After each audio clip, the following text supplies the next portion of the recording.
हम लोग ने प्रयास किया है कि पंचगव्य का एप्लीकेशन एलोपैथी को छोड़कर जितनी भी दूसरी चिकित्सा पद्धतियां हैं उनके साथ कैसे किया जा सकता है। बहुत सारी ऐसी चिकित्सा विधाएं हैं जो बहुत ही कारगर है। होम्योपैथी है, बायोकेमिक्स है, फ्लावर रेमेडीज है, आयुर्वेद है, सिद्धा है।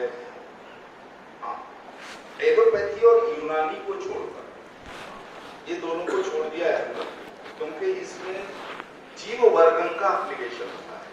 इन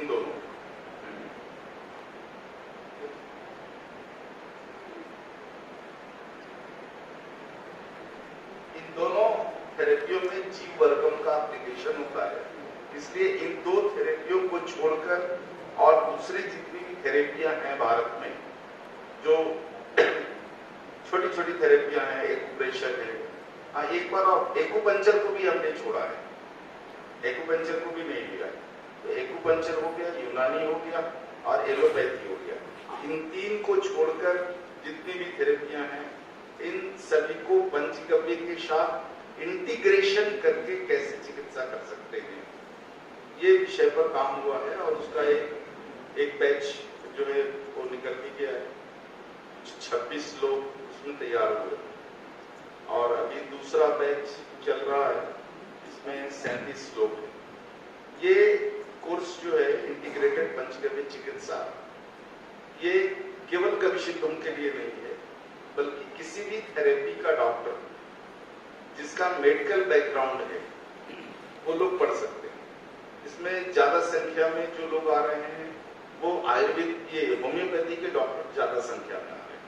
होम्योपैथी के डॉक्टर हैं, नेचुरोपैथी के भी काफी डॉक्टर इसमें आए हैं जिनका बैकग्राउंड गविसिद्ध नहीं है। लेकिन ये मूलतः हमने गविसिद्धों के लिए ही डिजाइन किया था। ये आप जो चिकित्सा कर रहे हो इस चिकित्सा में केवल संक्रामक रोगों की चिकित्सा तक सीमित था, जो डिप्लोमा कोर्स है आपका। जो आकस्मिक बीमारियां हैं, जो दुर्घटनाग्रस्त वाले जो केसेस हैं, इन सब केसेस पर आप नहीं काम कर सकते थे क्योंकि उसमें बहुत त्वरित चिकित्सा चाहिए, इमीडिएट समय नहीं होता। हार्ट अटैक आ गया, आपके पास समय 2-4 दिन का नहीं है, 2-4-5 मिनट का समय है केवल आपके पास। तो ऐसे मरीजों को कैसे टैकल करोगे, इसके लिए ही पंचगव्य का इंटीग्रेशन दूसरे थेरेपियों के साथ किया है। इसमें मूलतः जो है यही पढ़ाते हैं कि पंचगव्य देते समय यदि आपको त्वरित चिकित्सा करना है तो पंचगव्य के साथ किन किन थेरेपियों का आप इंटीग्रेशन कर सकते हैं, किन किन बीमारियों में कर सकते हैं। इसमें जो सबसे अधिक जो काम हुआ है वो कैंसर के ऊपर हुआ है, क्योंकि केवल पंचगव्य से कैंसर की चिकित्सा करने में हमें लंबा समय लगता था, 1-1 साल लग जाता, 1-1 साल औषधि चलानी पड़ती। लेकिन जैसे ही इसका इंटीग्रेशन सेल थेरेपी के साथ किया हमने, ये समय घट करके और लगभग आधी हो गई। 6 महीना में पूरा रिजल्ट आ जाता है। दोबारा रिअकरेंस नहीं हो इसके लिए हमको 4 महीना, 5 महीने या 6 महीना और औषधि देनी पड़ती है। लेकिन जहां तक उसकी बीमारी पर पकड़ है वो 6 महीना के अंदर हो जाता है। तो सेल थेरेपी क्या है, ये आयुर्वेद का यूरोपीय वर्जन है और ये पुराना आयुर्वेद का हिस्सा है कि एक बीमारी एक वनस्पति। शरीर में कोई भी एक डिसऑर्डर है तब उस डिसऑर्डर के लिए आपको एक वनस्पति का चुनाव करना है। सेल थेरेपी पूरी तरह से पूरा वो आयुर्वेदी है। फर्क इतना ही है कि आयुर्वेदिक दवाइयां जो है वो कंपोजिशन में बनती है, कई वनस्पतियों को मिला करके उसका शोधन करके और बनाने की क्रिया है। लेकिन सेल में ऐसा नहीं होता। सेल में एक हर्ब्स को लेते हैं और उसका जो मूल सत्व है उसको इकट्ठा करके और उसमें से फिर गोलियां बनती हैं। तो जब सेल थेरेपी की स्थापना यूरोप में हुई थी उस समय केवल सेल थेरेपी में 3 ही मेडिसिन था, केवल 3 मेडिसिन था और 3 मेडिसिन से ही पूरी चिकित्सा होती थी। धीरे धीरे जब डॉक्टर मनी जी भारत में इसको लेकर के आए, डॉक्टर मनी पहला व्यक्ति है जिन्होंने सेल थेरेपी को यूरोप से भारत लाया और भारत में आने के बाद इस पर डॉक्टर मनी और उनके साथ कई डॉक्टरों की टीम ने जब इसके ऊपर काम किया तो इसमें औषधियों की संख्या धीरे धीरे बढ़ती गई और सभी सिंगल हर्ब्स औषधियां होती हैं। तो पंचगव्य के साथ सेल थेरेपी का कंपोजिशन किया तो कैंसर में विशेष करके बहुत अच्छा परिणाम आया। इसी तरह से जो बीमारियां बिल्कुल एक्यूट है, इमीडिएट आपको कुछ करना पड़ेगा, तो उसमें हमने देखा कि पंचगव्य का होम्योपैथी के साथ अगर कंपोजिशन कर दो आप तो इमीडिएट रिजल्ट मिलता है। जैसे विशेषकर हार्ट अटैक हो गया, आपके पास समय नहीं होता, 5 मिनट भी समय नहीं होता। यदि आपने तुरंत उस पर काम किया, तुरंत उस बीमारी को रेस्क्यू कर सकते। लेकिन चूंकि होम्योपैथी एक अलग से उसका काउंसिल है, परिषद है, इसलिए आप अपने सर्टिफिकेशन के अंदर उसके ऊपर नहीं काम कर सकते, वो लीगली नहीं है, लीगली वैलिड नहीं है। इसके लिए होम्योपैथी के पूरे स्वरूप को ही हमने बदल दिया। जो उसका बेस एस्प्रिट था, उस एस्प्रिट बेस को बदल दिया है और उसको एक बायोटिक फॉर्म में लेकर के आ गए। लेकिन प्रोसेस पूरा वही है, प्रोसेस कंपोजिशन सारा कुछ वही है।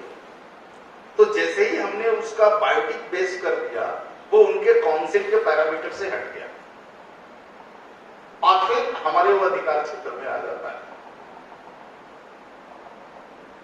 तो इसी प्रकार से किस किस थेरेपी के पास क्या कुछ अच्छा है, उसको लेकर के पंचगव्य के साथ इंटीग्रेशन किया है, वही है इंटीग्रेटेड पंचगव्य चिकित्सा।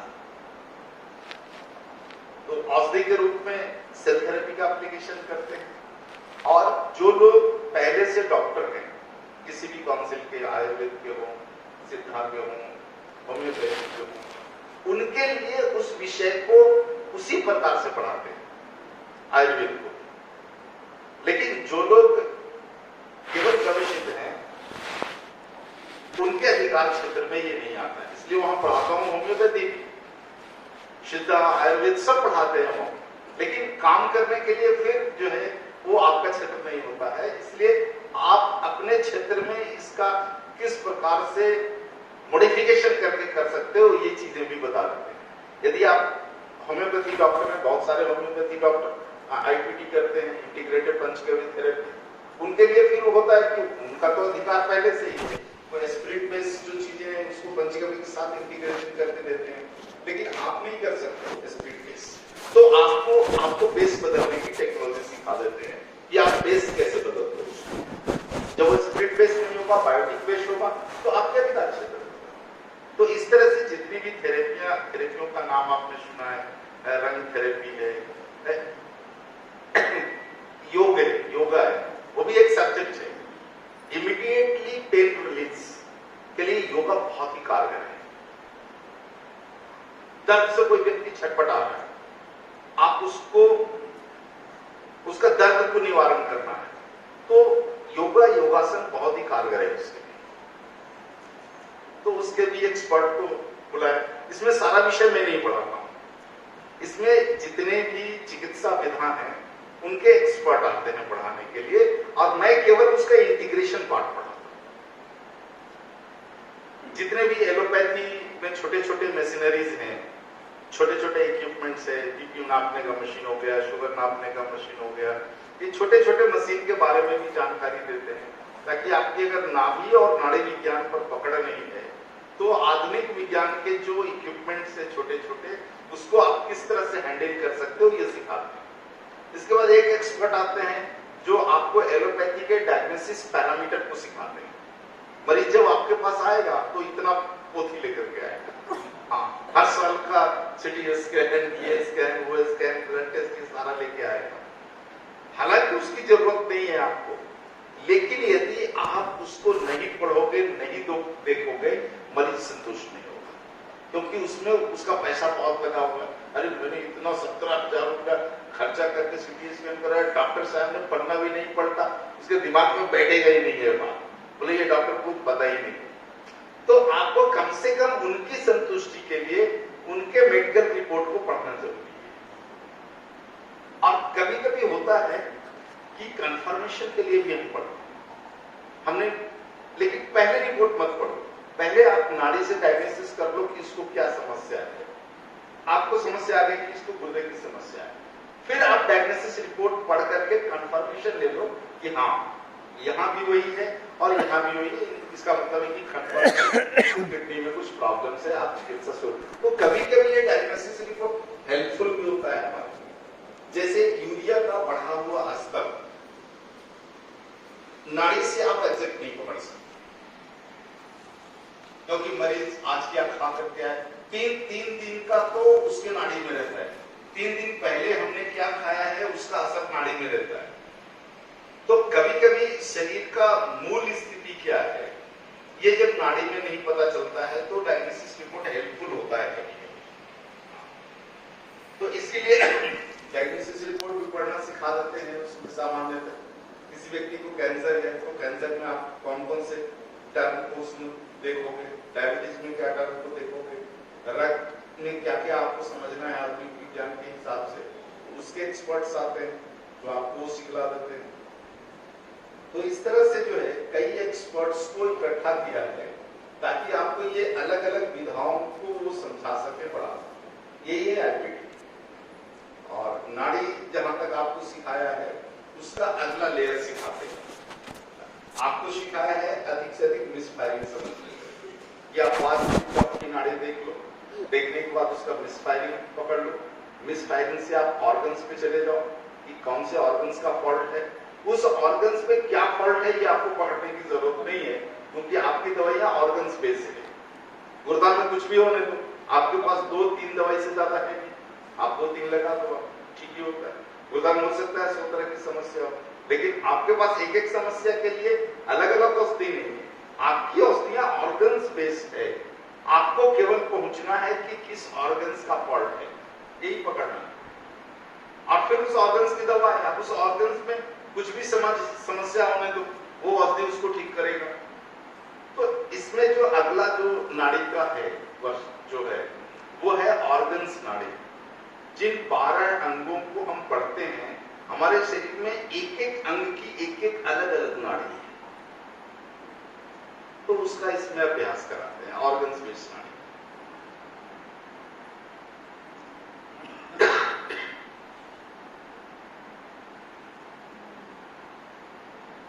लगभग इतना ही है। ये पूरा ऑनलाइन नहीं हो सकता है, इसमें प्रैक्टिकल्स बहुत ज्यादा है। इसके अलावा कुछ औषधियां जो कॉम्प्लिकेटेड है, जिसमें थोड़ा मुश्किल होता है बनाने के लिए, वो डिप्लोमा कोर्स में नहीं सिखाते, तो आईपीटी में वो सिखाते हैं। जैसे लेगियम का जो ग्रुप है वो आपको डिप्लोमा कोर्स में नहीं है, तो आईपीटी में लेगियम बनाने के लिए सिखाते हैं। इसके अलावा किसी विद्यार्थी का अलग से डिमांड होता है कि जी मुझे च्यवनप्राश भी सिखा दो आप, तो डिमांड के हिसाब से भी आयुर्वेद की औषधियां, सिद्धा की औषधियां, कुछ पारंपरिक चिकित्सा की चीजें, ये सारा भी उसमें डिमांड के हिसाब से भी सिखा देते हैं। सिलेबस का विषय नहीं होता।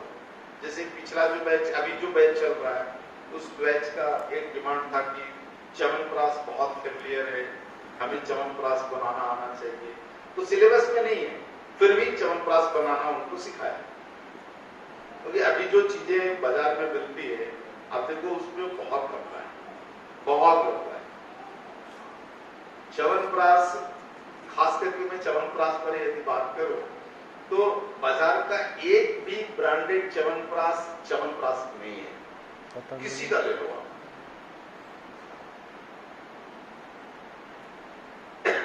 कोई भी च्यवनप्राश आप देखो 400, 500, 700 रुपए किलो से अधिक नहीं है। यदि आप च्यवनप्राश को बिल्कुल सही ढंग से बनाओगे, बिल्कुल उसके कंपोजिशन से बनाओगे, आपका जो मैन्युफैक्चरिंग कॉस्ट है वो 1500 रुपए किलो से कम नहीं बैठेगा, कम नहीं बैठेगा, चांस ही नहीं है, उसके ऊपर बैठेगा। आप बाजार में देखो क्या भाव में मिल रहा है, 500-600 रुपए में तो सारे ब्रांड, और 500-600 रुपए में भी कोई सोना मिला रहा है, कोई चांदी मिला रहा है। इतना सस्ता सोना चांदी हो गया क्या? तो ये पूरा जो है सब खराब कर दिया है लोगों ने। तो उसका जो मूल स्वरूप है, क्या आपकी कॉस्टिंग कुछ भी जाए, यदि आपको च्यवनप्राश से बीमारियां ठीक करनी है तो आपको च्यवन ऋषि ने जो सूत्र दिया है 54 हर्ब्स कंपोजिशंस जाना ही पड़ेगा। आप पूरी 54 का जो कंपोजिशन लेकर के बाजार में चले जाओ, 54 में मैं आपको दावे के साथ कहता हूं 20 नहीं मिलेंगे, आपको मिलेगा ही नहीं, तो आप बनाओगे कैसे? तो ये जो जितने भी ड्रग्स माफिया हैं बैठे हुए, इन ड्रग्स माफिया ने इतना कॉम्प्लिकेशन किया ही है इसी के लिए कि हर कोई बनाना ले, उसकी जरूरत नहीं पड़ती, लेकिन जानबूझ करके किया गया है। इसी को तोड़ने के लिए यूरोप के कुछ वैज्ञानिकों ने सेल थेरेपी तैयार किया, आयुर्वेद का सबसे पुराना सूत्र लेकर के, सिंगल हर्ब्स, नो कंपोजिशन, और बहुत अच्छा रिजल्ट आ रहा है उससे। तो आप सेल पर काम कीजिए, वो आपके अधिकार क्षेत्र में आता है। एपीटी करने के बाद आपके अधिकार क्षेत्र में होगा, तो पंचगव्य के साथ सेल्स का कंपोजिशन करो, बहुत अच्छा रिजल्ट है। यहां तक कि कैंसर 4th स्टेज में भी बहुत अच्छा 50-50 परिणाम मिला है।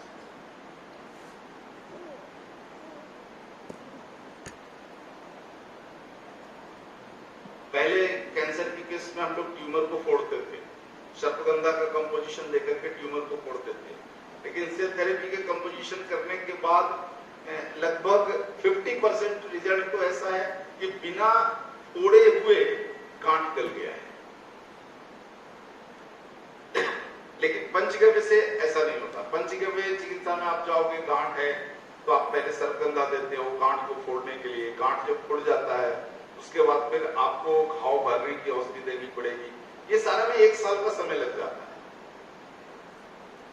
अब सभी लोगों को पेशेंस नहीं होता कि वो 1 साल तक आपकी चिकित्सा करें, 2-4 महीने करेगा, थक गा करके छोड़ देगा, नहीं तो किसी ने समझा दिया कि ये बहुत अच्छा है तो वहां चल जाएगा। कई मरीज देखो ना 2-4 महीना में भटकते रहते, आज यहाँ कल वहां, और इसी में पूरा समय निकल जाता है, बीमारी ठीक नहीं होती। कोई भी प्राकृतिक चिकित्सा विधा में जब आप काम करेंगे तो बीमारियां जिस गति के साथ शरीर में तैयार हुआ है, लगभग उसी गति के साथ धीरे धीरे वो खत्म होगा। हम कुछ विशेष औषधि दे करके उसको थोड़ा और गतिशील बना सकते, जैसे डायबिटीज अचानक नहीं होता शरीर को डायबिटिक्स होने में कम से कम 5 साल लगते, तो डायबिटीज जड़ से खत्म भी करना है तो 5 साल लगना चाहिए, लेकिन कुछ विशेष प्रयोजन कर औषधि दे करके उस गति को घटा करके 2 साल 2.5 साल कर सकते हैं। लेकिन बिल्कुल ऐसा नहीं हो सकता कि 3 महीना में आप ठीक कर दो। अब ये सोशल मीडिया में देखता हूँ एक विज्ञापन, डायबिटीज 3 दिन में खत्म कर दो।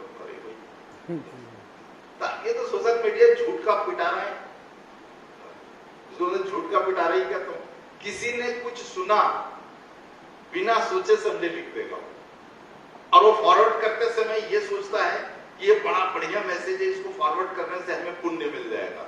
अरे पुण्य मिले ना मिले, कितने लोग उस चक्कर में जो अपनी चिकित्सा करा रहे थे उसको छोड़ करके वहां भाग जाएंगे। अरे 3 दिन में होता है, यहाँ तो पंचगव्य में 2 साल लगता है भैया, चलो 3 दिन वाला, तो कहीं ना कहीं आप उसको नुकसान कर रहे हैं। इसलिए विशेषकर गविशिदों से मैं कहूंगा कि किसी भी मैसेज को फॉरवर्ड करते समय आप 10 बार सोच के फॉरवर्ड करवाओ, ऐसे नहीं करना फॉरवर्ड। और धीरे धीरे देखो कानून का शिकंजा सोशल मीडिया पर जो आ रहा है ना, आप फॉरवर्ड करने में फंस सकते हो। वो अच्छा समझो कि भारत के लोग क्लेम नहीं करते, इसलिए आप बचे हुए हो। तो थोड़ा सोच समझ करके काम कीजिए, अपने को बचा करके काम करें। चिकित्सा खेलने का विषय नहीं है, गंभीर विषय है। पूरी गंभीरता के साथ आप काम करेंगे, कोई संकट नहीं आएगा। लापरवाही करोगे तो कहीं फंस सकता है, कोई भी व्यक्ति फंस सकता है। कितना बड़ा भी डिग्री होल्डर लेकर के बैठा है, उनको जेल होती है, पेनल्टी होती है। तो लापरवाही करोगे तो बिल्कुल नहीं बचोगे आप। सावधानी से काम करोगे, कोई संकट नहीं। जो आपको सिलेबस है, सिलेबस के अंदर आपका जो प्रोफेशनल सर्टिफिकेट है उसमें क्या लिखा हुआ है, पढ़ते नहीं हो आप, पढ़ो उसका टर्म कंडीशंस को। प्रोफेशनल सर्टिफिकेट में क्या लिखा हुआ है? Under syllabus. जब भी आप फंसोगे प्रोफेशनल सर्टिफिकेट मांगा जाएगा, प्रोफेशनल सर्टिफिकेट में जैसे अंडरलाइन कर देगा। आपका अधिकार क्षेत्र क्या है? Under syllabus. आपने अगर ओवर सिलेबस काम किया है तो जाओगे, इसमें प्रतियोगी डॉक्टर एसोसिएशन कुछ नहीं कर सकता, मैं कुछ नहीं कर सकता, हमारा लॉयर कुछ नहीं कर सकता। तो ये सारी चीजें सोच समझ कर करो तो कोई संकट नहीं है, कोई डर नहीं है, कोई भय नहीं है। जब तक आप गलत नहीं करोगे तब तक भयभीत होने की जरूरत कहां है? गुरुजी, अभी कुछ सरकार के नॉर्म्स जो बदले हैं, लोगों को बता देंगे। नहीं, उसका एक सत्र जो है वो मैंने महेश जी को कहा है, और वो बदला है ये आईपीटी वालों के लिए, क्योंकि आईपीटी वाले ही कंपोजिशन कर रहे हैं ना, इनको तो कंपोजिशन करने का कोई अधिकार नहीं है। इनको तो जो डिप्लोमा का जो पंचगव्य का सिलेबस है उसके अंदर काम करना है, इसलिए वो चीजें इनके लिए नहीं, आईपीटी वालों के लिए है। तो महेश जी को बोला है कि नया बैच पुराना बैच को एक ऑनलाइन सेशन ले ले और उसमें उनको सारा कुछ समझा देंगे क्या। और इन लोगों को जो पूछी थी कि नाम लिखने के लिए किसी ने पूछा तो बता दिया एफएसएसआई का हो गया है। नहीं, अगर आपने एफएसएसआई ले भी लिया है, एफएसएसआई नंबर है भी, तब भी आप लेवल पर क्लेम नहीं कर सकते। एफएसएसआई क्लेम का सर्टिफिकेट नहीं है। एफएसएसआई मतलब क्या? ये खाने योग्य और ये पीने योग्य वस्तु है, इसका कोई साइड इफेक्ट नहीं है, केवल यही प्रमाणित होता है। एफएसएसआई कभी नहीं देता कि ये ड्रिंक्स पी लोगे आपको कैंसर ठीक हो जाएगा, ये ड्रिंक्स पी लोगे डायबिटीज ठीक हो जाएगा, ऐसा नहीं होगा। तो चाह रहे थे कि जैसे अभी हम लोग देखो, उनको आपको अपना अभ्यास करना है। आप दवाई बना रहे हो, मरीज को दे रहे हो, तीसरा कोई है नहीं, तो आप अपनी समझ के लिए आप उस पर लिख लीजिए, मरीज के समझ के लिए लिख लीजिए। आप चाहे तो बोतल पर कुछ ना लिखें, आप लिखते केवल एक लेबल लगा करके सुबह 20 ml, दोपहर को 20 ml, शाम में 20 ml आपको लेना है, बस। उसमें क्या है, आपने मरीज को बता दिया, लेबल लगाने की कोई जरूरत नहीं है। अगर आपको अट्रैक्टिव बनाना है तो लेबल लगाइए, लिखिए, गलत नहीं होगा। क्लेम मत कीजिए कि इससे ये होगा। क्लेम करोगे आपको उसकी प्रमाणिकता पर जानी पड़ेगी।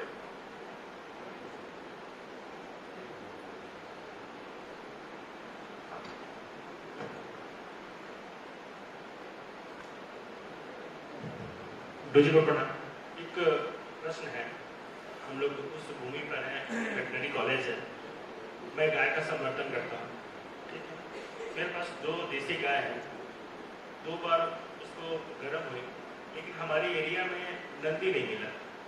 तो वेटनरी जो बोला कि मेरे पास आप सीमेंट का हो तो मैं दे सकता हूँ, कोई उपाय नहीं। मैं इसके लिए एग्री नहीं था, क्योंकि मैं झारखंड से हूँ और बगल में उड़ीसा है, छोटी गाय पाई जाती है। तो लोग यहाँ पे क्या किए हैं, देसी के नाम पे वो छोटी गाय में हमारी जो देसी नस्ल जो है बड़ी गाय की, उसका सीमेंट करवा करके उस गाय को उत्पत्ति की, क्या वो सही है गलत? देखो, इसमें गलत कुछ नहीं होता।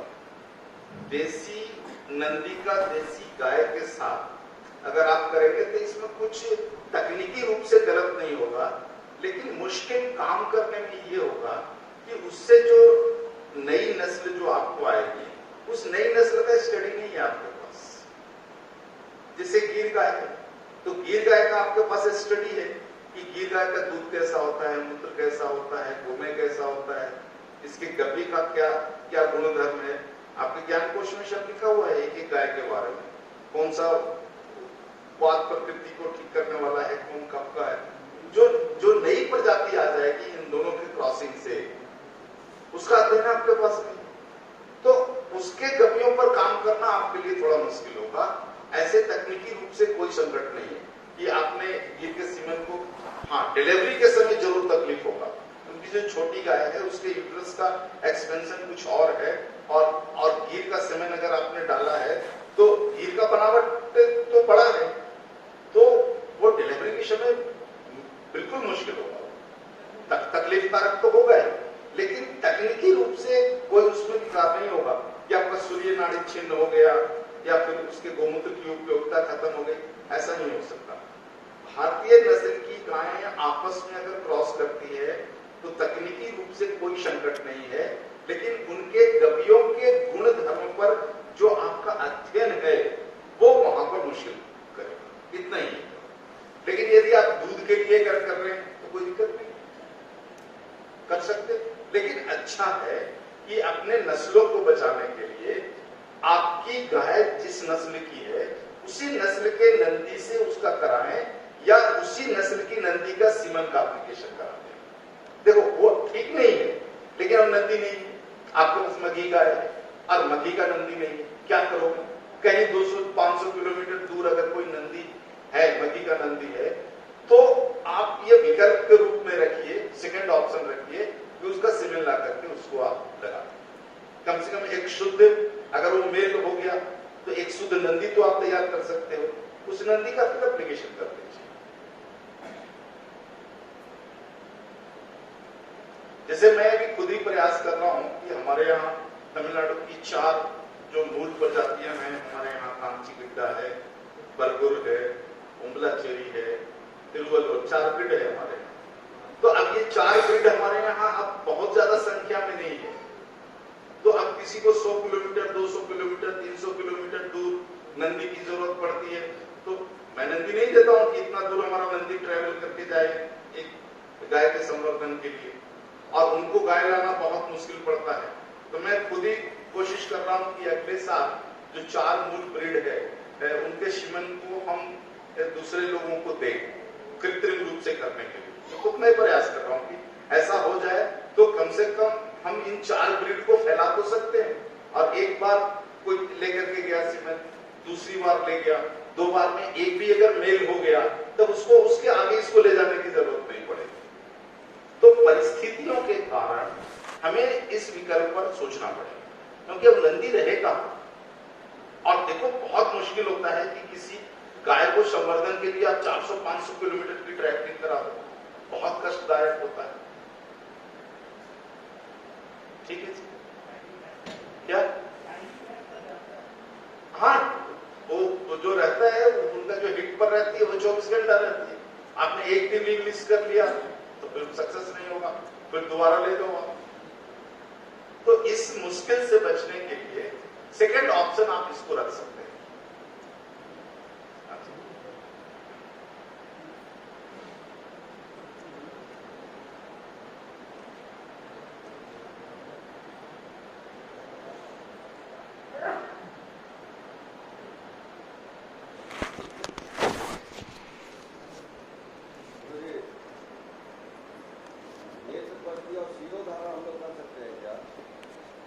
इनका प्रश्न है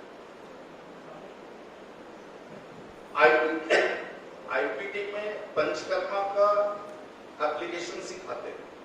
यदि आपने पंचकर्मा किया है तो बिल्कुल कर सकते हैं। देखो, बिना चिकित्सा की बारीकी को समझे हुए मैं सलाह नहीं दूंगा करने के लिए।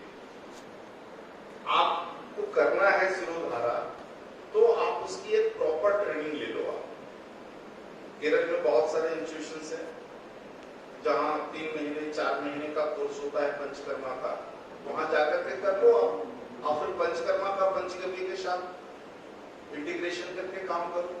आईपीटी में ऐसे पंचकर्मा को भी पढ़ाते हैं, पंचकर्मा का इंटीग्रेशन वहां पर कराते हैं, प्रैक्टिकल करके सिखाते हैं।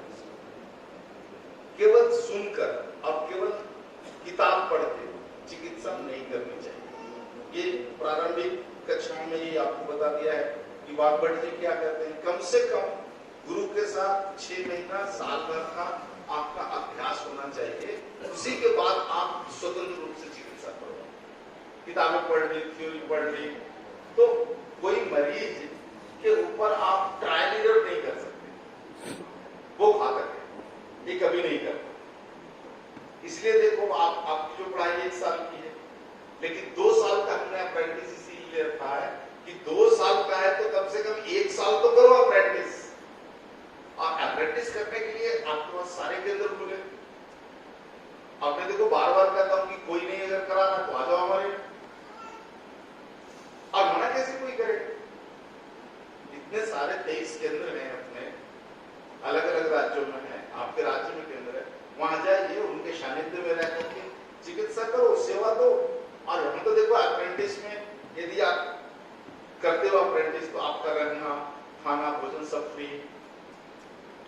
आप वहां सेवा दीजिए, क्योंकि हर केंद्र पे गाय है, तो आप वहां गौ सेवा से जुड़िए, गाय की सेवा कीजिए। आपके रहने और खाने की व्यवस्था केंद्र करता है, आपको समय तो देना है।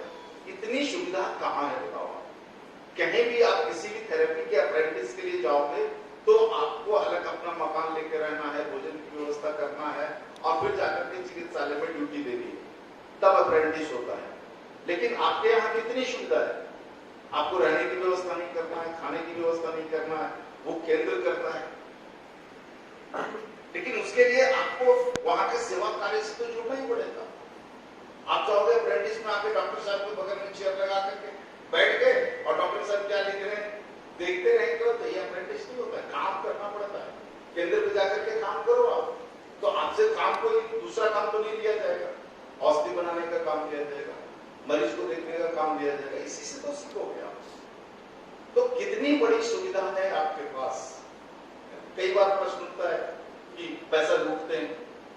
आपकी पढ़ाई में 20 दिन का खाने का खर्चा, 20 दिन का रहने का खर्चा, स्टडी मटेरियल का खर्चा, आपके ड्रेस का खर्चा, एग्जाम का खर्चा, सम्मेलन का खर्चा जोड़ करके देखो।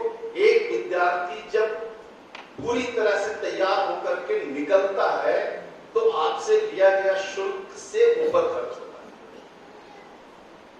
आप कई मेडिकल कॉलेज में देखो प्रोस्पेक्टस 25,000 में मिलते हैं, इसके बाद भी हमें सुनना पड़ता है, हम सुनते हैं। ठीक है, कुछ लोगों का ये होता है, ठीक है सुना लो। आप गणित लगाओ, 15-17 दिन की तो कक्षा होती है, 15-17 दिन की कक्षा होती है, उसमें निवास व्यवस्था भोजन व्यवस्था पर कितना खर्च होता है लगाओ बेटे। आपको स्टडी मटेरियल दी जाती है, उसका अलग से शुल्क नहीं लिया जाता है। परीक्षा होती है, बोर्ड का फीस लगता है, परीक्षा जो है करने का खर्च होता है, आपका आंसर सीट है उसकी जांच पर खर्च होता है, महासम्मेलन किया जाता है, महासम्मेलन का खर्च होता है, उसमें से एक अंश आपसे लिया जाता है, दूसरा अंश तो संगठन ही पे करता है। तो इतनी सुविधा कहां है बताओ आप? आपको नाड़ी और नाभि सीखना है, अलग से कहीं चल जाओ तो 50-60 हजार रुपए तो ऐसे ही कोई भी ले लेगा। 12 ऑर्गन्स थ्योरी पढ़ना है जाओ दिल्ली में, चाइना के बहुत सारे लोग पढ़ाते हैं, 60-65 हजार लेते हैं शुल्क। आपको पूरा 12 ऑर्गन्स थ्योरी पढ़ाई जाती है इसमें। तो गणित लगाओ ना, हमें तो गणित नहीं, दूसरे जगह जाके पढ़ के आ जाना, फिर बात करना। देखिए हमारा उद्देश्य वो नहीं, हमारा उद्देश्य है कि भारत में जल्दी से जितना ज्यादा हो सके उतने युवाओं को गाय के क्षेत्र में लाना है। इसलिए हमारे पास फीस और वो सारे विषय नहीं होते। और इसमें एक ऑप्शन और आपके पास है कि आपके पास 1 रुपया भी नहीं है देने के लिए, तभी हम पढ़ाते हैं। जो बिल्कुल गरीब है, जिसके पास पॉकेट खर्च भी नहीं है, उसके लिए भी रास्ता है ना कि आप केंद्र में आइए, साल भर 2 सेवा कीजिए और पढ़ लो वहां फ्री, आपका रहना खाना सब कुछ फ्री। और ये सारे केंद्रों पर है ये नियम। हमारे यहाँ भी कभी भी आके देखो, 1, 2, 3 बच्चे ऐसे रहते ही हैं कभी आकर के, जो वहां साल भर रह करके निःशुल्क भोजन रहना सब करते हुए पूरा पढ़ाई कंप्लीट करके जाते हैं। लेकिन काम तो करना पड़ेगा। आलसी लोगों के लिए हमारे यहाँ कोई जगह नहीं, लेकिन जो मेहनत से नहीं डरता है उसके लिए पैसा कोई विषय ही नहीं। तो इतनी सारी सुविधा कहां है आपके पास? कौन सा ऐसा इंस्टीट्यूशन है जो आपको इतनी सुविधा दे रहा है कि गरीब के लिए 1 रुपया भी जरूरत नहीं? आइए गौ सेवा कीजिए, जाओ आप गुजरात में भी, गुजरात घूम करके आए, वहां के हमारे जो केंद्र है वहां कितने 10-12 बच्चे आदिवासियों के पढ़ रहे हैं जिनके पास पैसे नहीं है। कुछ नहीं, ठीक है गौशाला में सेवा दे दो, सेवा करो, पढ़ो, खाओ पियो रहो, सब फ्री। तो एक भी मेडिकल इंस्टीट्यूशन निकाल करके बता दो जो ऐसा काम कर रहा हो।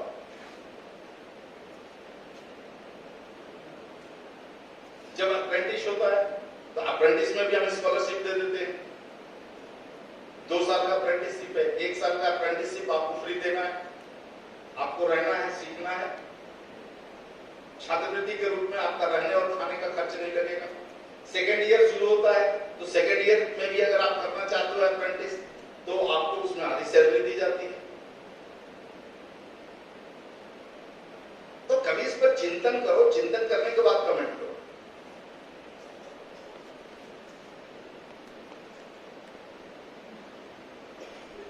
गुरुजी, उसका मतलब कैंसर क्या होता है, कैसे होता है, इसके ऊपर कैसे काम करता है, इस पे कुछ प्रकाश डालेंगे क्या? कितना समय है?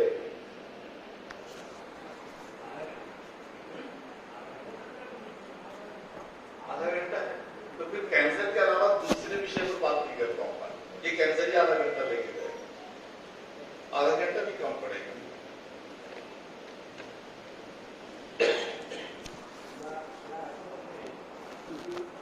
नहीं, बहुत अच्छा प्रश्न है इनका और मेरे ख्याल से काफी लोगों की जिज्ञासा होगी।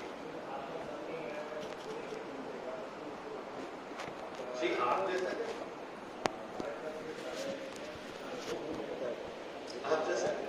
अच्छा है, उसमें ज्यादा लोग होंगे तो मैं बीमारियों पर बात करूं तो जो ननगर्भित भी यहाँ पर हैं, जो यहाँ कृषि क्षेत्र से जुड़े हुए जो बच्चे हैं, देखो मैं कुछ बातें जो ऑब्जर्व किया कि कृषि विश्वविद्यालय जितने भी भारत में है ना, इनको मेडिकल साइंस पढ़ाना चाहिए।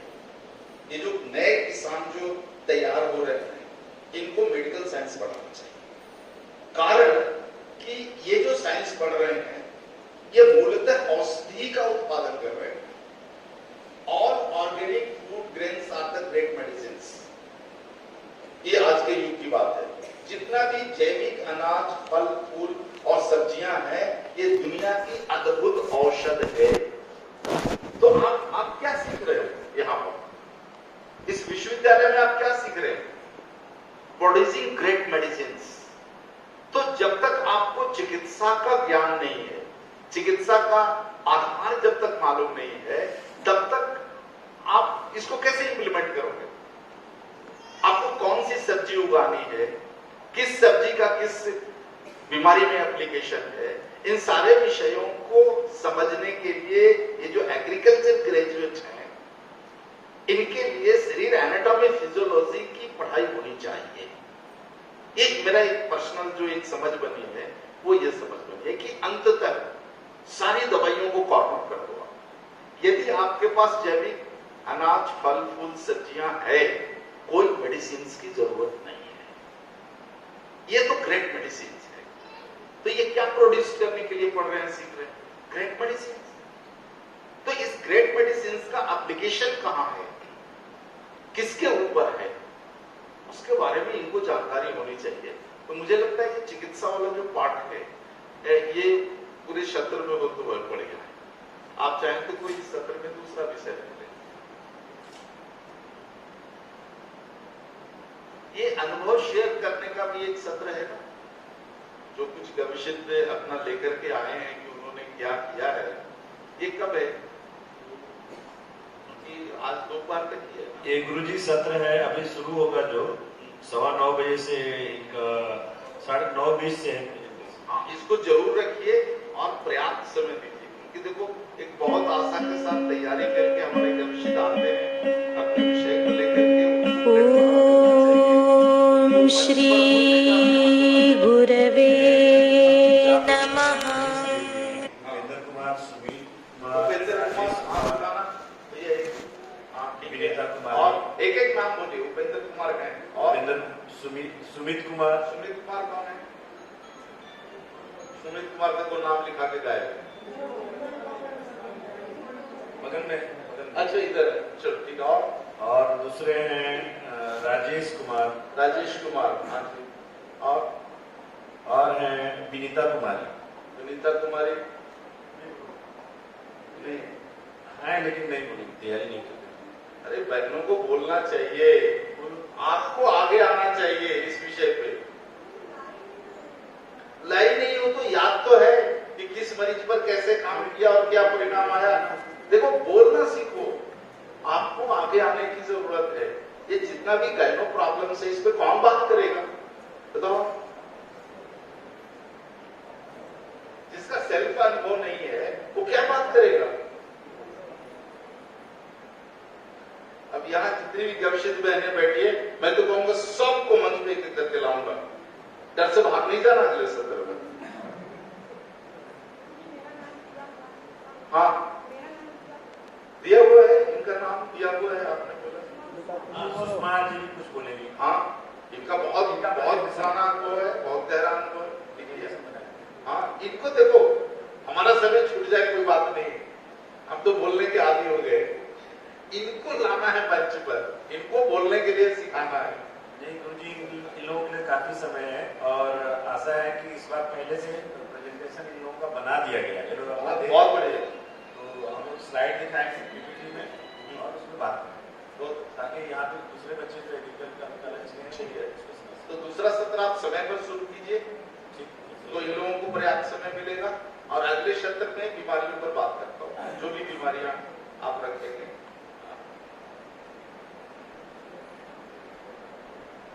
ठीक है,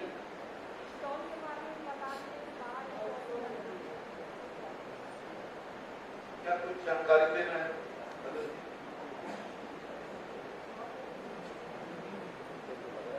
हाँ स्टॉल लगा हुआ है उसके बारे में तो आप बता दें, मुझे जानकारी नहीं है स्टॉल की। व्हीकल पार्किंग है, उसमें स्टॉल लगा हुआ है और उसको देख सकते हैं। उसका अब देखिए आप कैसे नियोजन कर सकते हैं।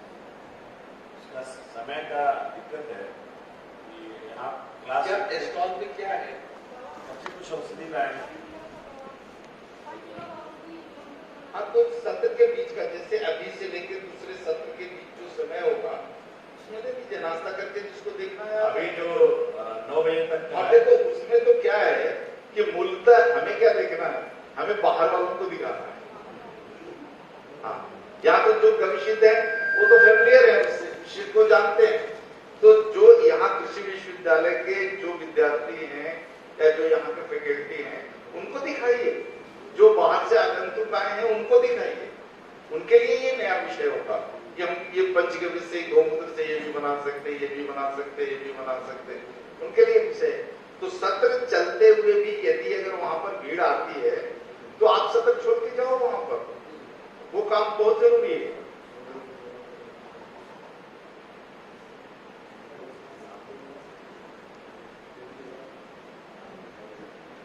और फिर एक सत्र जयसवाल जी का भी छूटा हुआ है। सत्र है एक सत्र। और अभी हम लोगों ने एक बैनर लगाया था कि हम लोग चिकित्सा करेंगे फ्री चेकअप, उसमें शायद किसी का रजिस्ट्रेशन नहीं है। फोन नंबर दिया गया था उसमें कि इसमें रजिस्ट्रेशन कराएं। प्रकृति जी किसी का नाम नहीं है, कोई फोन नहीं किया था। जो बोर्ड लगा था ना उसके लिए बैनर में लिखा गया था ना फोन नंबर। हाँ सर्कुलेट भी किया गया था व्हाट्सएप ग्रुप में। हाँ डाले थे। एनीवे अभी किसी का तो करना नहीं, आपका करना और किसका ये वो लिखवा दें आप, जो नंबर है या एक किसी को प्रभारी बना दीजिए, वहां पर सब लोग लिखवा दें। और गविशितों को क्या है, ये तो बाहरी लोगों के लिए है कि जो यहाँ के जो स्टाफ है, देखो हमने इनका परिसर यूज किया है, इनके इतने सारे संसाधन यूज किए हैं, तो हमें इनके लिए कुछ तो करना पड़ेगा। तो आप एक कॉमन नोटिस निकाल दें कि यहाँ का जो पूरा स्टाफ है वो यदि अपना नाड़ी नाभि से डायग्नोसिस कराना चाहता है तो उसके लिए यहाँ पर व्यवस्था, इतनी सेवा तो दो इस परिसर को। तो आप चाहें तो यहाँ के पूरा जो स्टाफ है उनको आप कह सकते हैं कि किसी को नाड़ी नाभि अगर चेक कराना है तो उसमें आप केवल फॉल्ट बता दें कि ये समस्या है आपको, इसका उपाय कर लीजिए। औषधि तो यहाँ दे नहीं सकते, देने का काम नहीं करेंगे, लेकिन बता देंगे कि इस ऑर्गन्स का फॉल्ट है, आपको जो मर्जी उस थेरेपी से जाके कीजिए। तो इतनी सेवा तो देना चाहिए।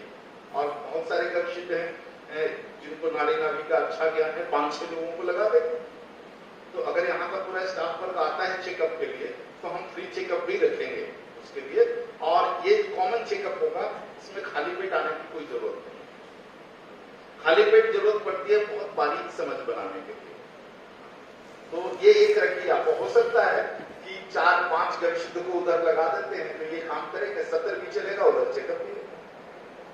और पंचगव्य डॉक्टर एसोसिएशन की नई टीम बनानी है, ये ध्यान रखें। मैंने रात में डाला था कि जितने भी पंचगव्य डॉक्टर्स एसोसिएशन का मेंबरशिप ले चुके हैं उसी टीम में से नया टीम बनेगी। और गुरु जी आज बिहार की भी टीम बन जाएगी। आप प्रदेश टीम से रिजाइन दे दीजिए, आप आ जाइए केंद्रीय टीम में। और जो नए बच्चे आ रहे हैं इनको पूरा आप सौंपिए अगले साल से। ये खाली बैठे रहते हैं ना तो दिमाग शैतान का काम करते रहता है, इनको दो आप पूरा कार्य करना। और ऐसे भी आप इतने वरिष्ठ हैं कि आपकी जरूरत नेशनल टीम में है। आप लोगों ने नाम दे दीजिए, अभी सेलेक्शन गुरु जी कर देंगे तो अच्छा रहेगा। जितने पंचगव्य डॉक्टर्स एसोसिएशन के मेंबर हैं बच्चे, उसमें नाम अपना देते हैं जो झारखंड के हैं, और उसी में से टीम बना दी जाएगी। कौन टीम बनेगी उसी में से जो सदस्य नहीं है वो इसमें कैसे आ सकता है?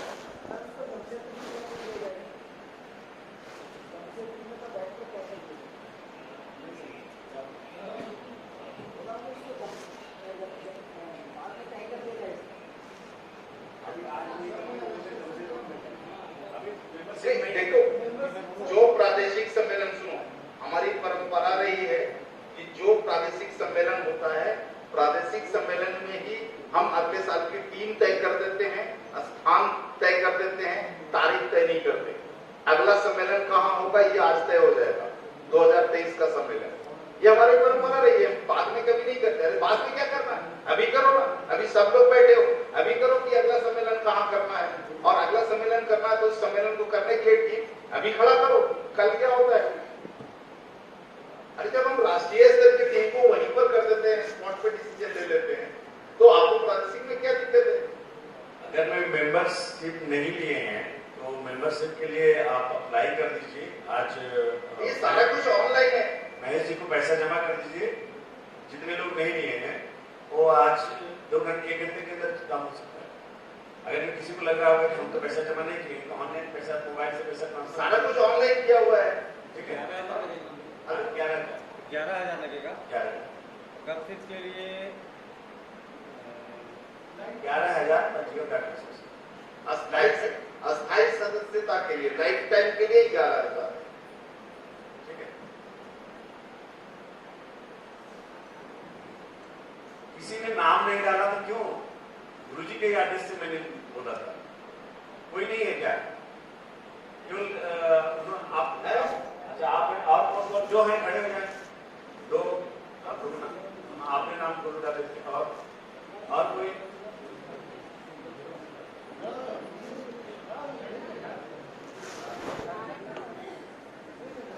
इतने लोग हैं मदन जी, इतने लोग हैं, इनमें से टीम बना लीजिए।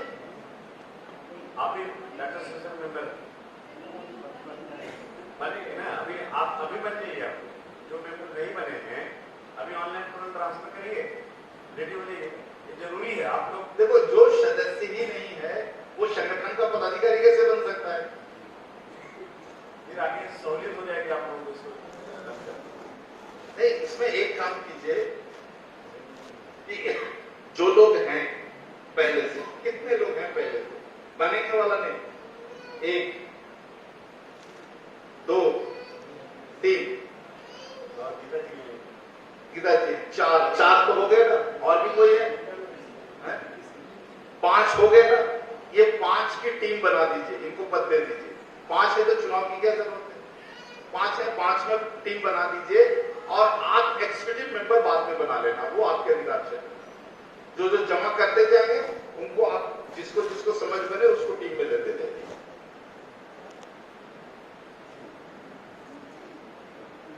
आप बोलो ना, अभी करते 5 मिनट में। हाँ, 5। अरे क्या मुश्किल है, अभी हो जाएगा। ये जो सदस्य उनका नाम लिख करके दीजिए, अभी हो जाता है।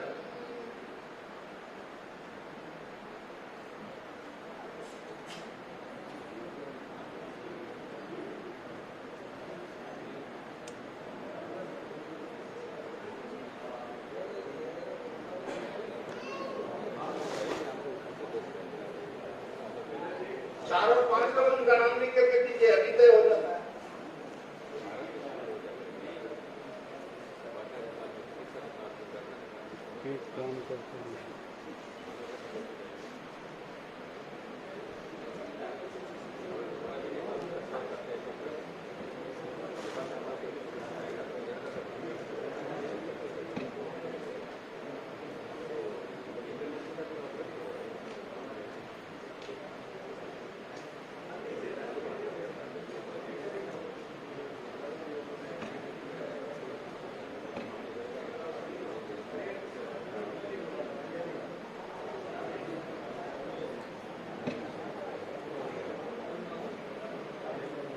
एक काम कीजिए, आपको समय लग रहा है, जितने लोगों ने पहले से सदस्यता ली है मंच पे आ जाइए।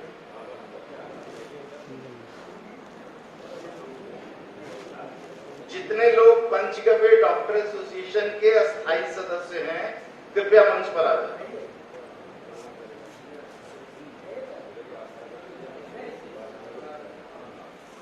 इधर आ जाए।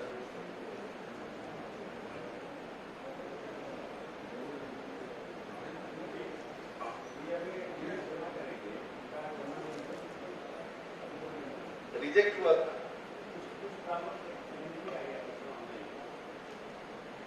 एक बार जमा हुआ है, नहीं तो बाद में लेंगे। जो है पहले से उनमें से चुनाव करेंगे और फिर इनके अधिकार क्षेत्र में दे देंगे पूरी टीम को गठित करने की। आप सब मिलकर बता दो किनको अध्यक्ष रखा जाए। क्या क्या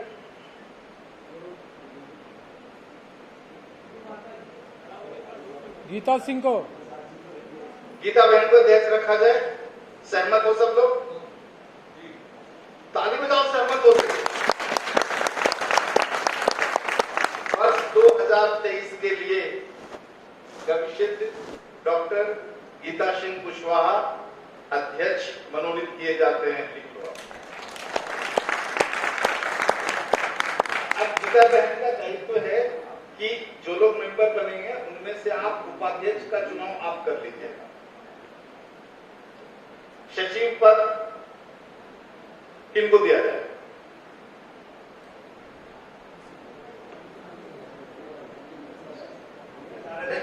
आप चलो बैठिए, इनसे पूछते इनका मन क्या है। क्या अरे आप लोग इनके बारे में क्या हुआ? बोलिए, नाम बोलिए। सहमत है?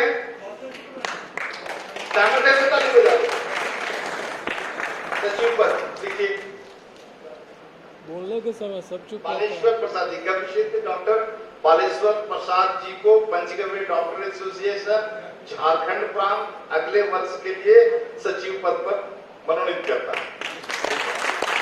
अब आपका दायित्व है कि आप ज्वाइंट सेक्रेटरी का चुनाव कर लीजिएगा। एक कोषाध्यक्ष चाहिए, दो हैं।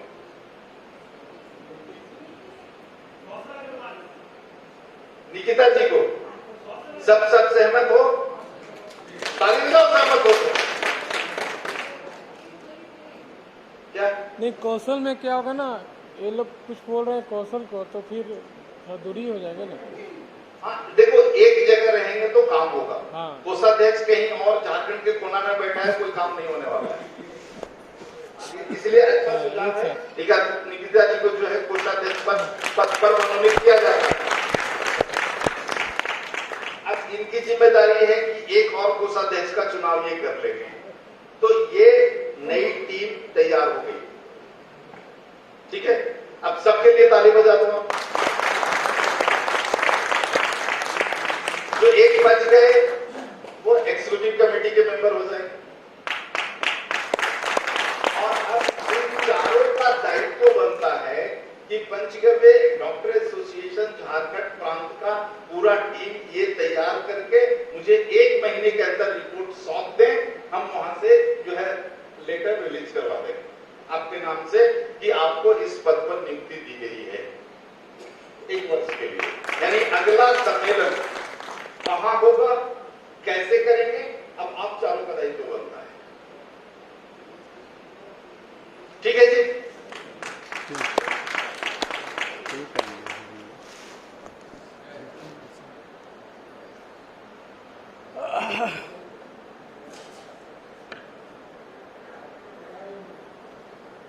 आप लोग ज्यादा से ज्यादा मेंबर बनेंगे और इसको काम करेंगे तो अपने अपने एरिया में आप लोग लिख सकते हैं, लड़ सकते हैं। इसका फायदा क्या मिलेगा? अभी क्या होता है कि बैक डोर से डरे हुए, जिसमें हमसे गलती हो जाएगा तो क्या करेंगे? जैसे कई बच्चे भाग रहे हैं ना, कहाँ गया वो लड़का, एक क्वेश्चन किया था ना सिलीगुड़ी का, कि हमको पुलिस ऐसे बोला वैसे बोला। अगर वो मेंबरशिप में है, लड़ सकता है, क्या करेगा? इतने डॉक्टर लोग का टीम है, लड़ाई तो करनी होगा ना। देख रहे हैं धरना प्रदर्शन बिना किए हुए भारत देश है, देखो सही भी है तो भी नहीं होगा।